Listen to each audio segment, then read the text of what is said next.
Well, I've got some good news and bad news regarding silver stockpiles in the LBMA, and we're going to start out with the bad news first. So let's explore.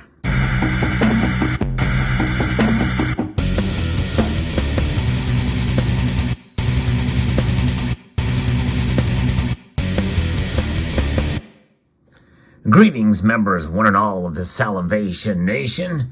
As many of you know, I've been tracking the holdings and the vaults of silver and the stockpiles of the London Bullion Market Association. And the bad news is they are still dangerously thin.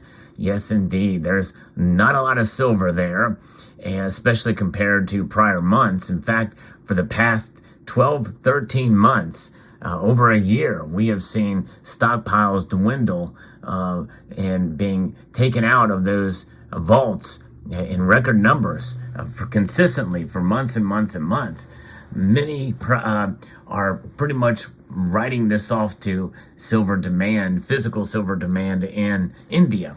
And that very well could play a major role there. But also, we know that they're anticipating a lot of silver demand for industry as well, too, for environmental, for Green New Deal type of initiatives that have been passed in recent legislation here in the United States, but even around the world.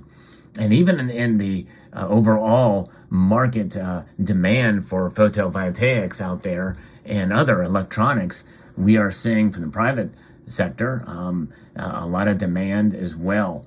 And that's likened to pick up in the year. So I'm going to be referencing a piece here from the London Bullion Market Association from a press release that they did at the end of December 2022. The amount of gold held in the London vaults was 9,053 tons, which was a 1.3% decrease on a previous month. And that essentially is valued at $527.5 billion. That equates to approximately 724,208 gold bars. So gold in the London Bullion Market Association is down again this month, and it has been falling, but not as dramatically as silver has. Although over the past 5 months, we've seen it steadily decline down and down for gold. Now silver, there's 26,155 tons of silver, which is a 0.1% increase on the previous month. So the holdings of silver in the London Bullion Market Association for the first time in a year has gone up, but only slightly. That's the good news. The good news is it's gone up, but it's by a negligible amount, a 0.1% increase from the previous month, valued at $20.1 billion. Now, you think about how little that is compared to the gold that's held there at $527.5 billion. This leaves credence to the notion that the silver market is tiny in terms of its market cap, in terms of its overall value. It's a very small market compared to gold and other commodities. So that is it, 26,155 tons. Now that equates to 840,913 troy ounces of silver there. And that is where we are at now with silver compared to last month. It was 840,347 troy ounces of silver. So there it is. It's something to see, a very, very slight increase in the holdings. And so this is the month of December. They've released those numbers. Now, the bad news is that likely we might see these numbers reverse again and trend downwards again. But you never know with gold mining starting to occur, or gold and silver mining, especially silver mining. We may see these vaults start to move in the opposite direction, but they also have to keep up with demand. And demand is really what we're looking at for 2023. And most people feel that we are going to see increased demand for silver, not enough to keep up with, or not enough supply to keep up with demand as that increases in the year. And so we're not sure what that means for the London Bullion Market Association. There is some talk that perhaps it could break, and if it were to break, that means that silver would essentially be drained from the vaults completely. But so far, they're keeping their head above water with silver. And as we know, silver is stored in bars, contract-sized bars. They typically are 1,000-ounce bars. 5 of them make a large contract. 1,000-ounce bars, the single one makes a small contract. And there is ways to be able to accumulate those. You have seen, especially during the silver squeeze movement, and there was plenty of those around. In fact, during that squeeze movement, we saw quite a number of those available on some of the websites out there that are, even SD Bullion is the one that comes to mind, but I think others as well. You could buy a 1,000-ounce bar and to take delivery, but you can also get it directly from the LBMA, but it is a process, and it is not easy to do. I think somebody has done it and documented that process to do it. Now, there's other situations where if you can't buy a full 72-pound bar, which is 1,000 ounces, I believe there's a dealer that is actually selling slices. They actually slice up the bar and they stamp it with 25 ounces or whatever it is, varying different weights, and you can buy a piece of a contract-sized bar. Now, that would be something else. I've seen one of those contract-sized bars at a coin show a number of years ago. I actually showed it on this very channel when I went to the Baltimore Coin Show, and it was something else, 72 pounds. But I can't imagine hauling that thing to the car and driving it home. And the thing is, you have something like that, liquidating it would be a little bit difficult.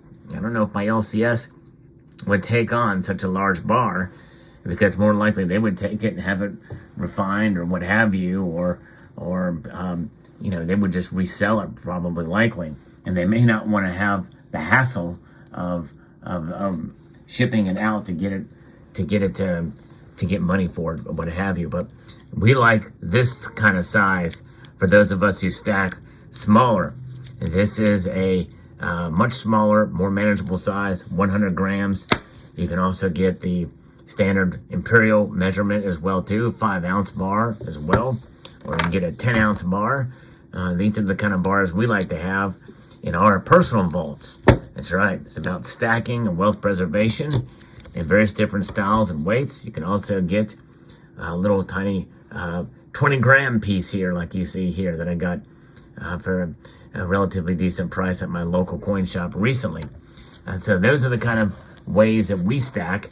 We hold on to our metals to preserve our wealth over the long course of time. And so you think about it, as I add a little bit more ounces to my own personal stash, and I see the London Bullion Market Association vaults become dangerously low, it makes me feel a little bit better about stacking silver. How about you? And with that being said, we can always rest assured that no matter what the LBMA does, no matter how much silver they have in their vaults, it does not change our calculus. It does not change the reason why we stack. And so with that being said, I want to prepare folks that, hey, things could turn around.